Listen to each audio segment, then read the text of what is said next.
Hello, this is Spellbinder's Report, ladies and gentlemen. This is an article from Financial Post. Comment. Lowen Solomon, Science Getting Settled. New convincing evidence indicates global warming is caused by cosmic rays and the sun, not humans, as Al Gore would have you believe. The science is now all but settled on global warming. Convincing new evidence demonstrates, but Al Gore and the IPCC and other global warming doomsayers won't be celebrating. The new findings point to cosmic rays in the sun, not human activities, as the dominant controller of climate on Earth. The research published with little fanfare this week in the prestigious journal Nature comes under uber prestigious CERN, the European Organization for Nuclear Research, one of the world's largest centers for scientific research involving 60 countries and 8,000 scientists at more than 600 universities and national laboratories. CERN is the organization that invented the World Wide Web. Yes, it was them, not Al Gore. But built the multi-billion dollar Large Hadron Collider that has now built a pristinely clean stainless steel chamber that precisely recreates the Earth's atmosphere.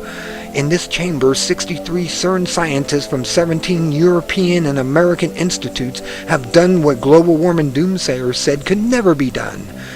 Demonstrate that cosmic rays promote the formation of molecules that in the Earth's atmosphere can grow and seed clouds. The cloudier, thus cooler, it will be. Because the sun's magnetic field controls how many cosmic rays reach the Earth's atmosphere, the stronger the sun's magnetic field, the more it shields the Earth from incoming cosmic rays from space. The sun determines the temperature on Earth. The hypothesis that cosmic rays in the sun hold the key to global warming debate has been enemy number one to the global warming establishment ever since it was first proposed by two scientists from the Danish Space Research Institute at a 1996 scientific conference in the UK. Within one day, the chairman of the Intergovernmental Panel on Climate Change, Bert Bolin, denounced the theory, saying, "I find the move from this pair scientifically extremely naive and irresponsible." He then set about discrediting the theory, any journalist that gave the theory credence, and most of all, the Danes presenting the theory. They soon found themselves vilified, marginalized, and starved of funding despite their impeccable scientific credentials.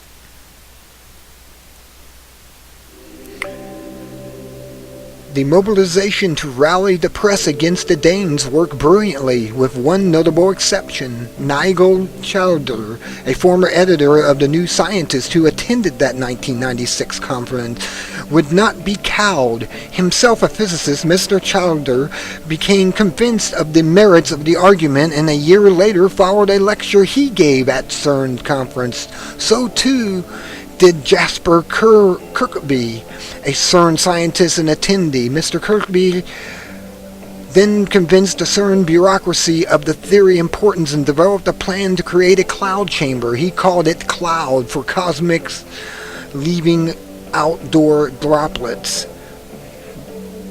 But Mr. Kirkby made the same tactical error that the Danes had, not realizing how politicalized the global warming issue was. He candidly shared his views with the scientific community. The theory will probably be able to account for somewhere between half and the whole of the increase in the Earth's temperature that we have seen in the last century, Mr. Kirkby told the scientific press in 1998, explaining that global warming may be part of a natural cycle in the Earth's temperature. The global warming establishment sprang into action, pressured the Western governments that controlled CERN, and almost immediately succeeded in suspending CLOUD. It took Mr. Kirkby almost a decade of negotiation with his superiors, who knows how many compromise and unspoken commitments to convince the CERN bureaucracy to allow the project to proceed, and years more to create the cloud chamber and convincingly validate the Danes' groundbreaking theory. Yet this spectacular success will largely be unrecognized by the general public for years. This column will be the first that most readers have heard of it, because CERN remains too afraid of offending the government masters to admit its success. Weeks ago, CERN formally decided to muzzle Mr. Kirby and other members of his team to avoid the highly political arena of the climate change debate, telling them to present the results clearly but not to interpret them, and to downplay the results by making clear that cosmic radiation is only one of many perimeters. The CERN study and press release is written in bureaucratese, and the version of Mr. Kirby's studies that appears in the print edition of Nature censored most of the eye-popping graphs. Only those who know where to look in an online supplement will see the striking potency of cosmic rays in creating the conditions for seeding clouds. CERN and the Danes have all in likelihood found the path to the holy grail of climate science, but the religion of climate science won't yet permit the celebration of the fine. Financial Post.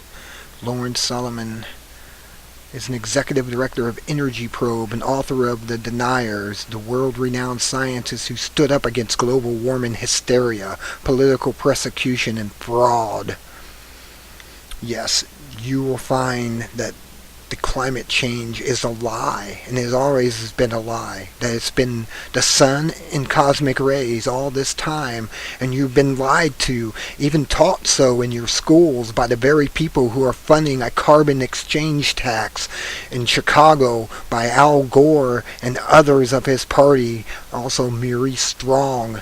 All these opponents, he was of the UN, all these opponents are trying to get you to believe that you must give them money to put in their pockets to control the global warming created by humans, and why we must have Agenda 21 to reduce the population by 80% so the master million zillionaires and families of this world can have more land and you have nothing and be dead or a slave. Until next time, this is Spellbinder saying be good or be good at it, and good day.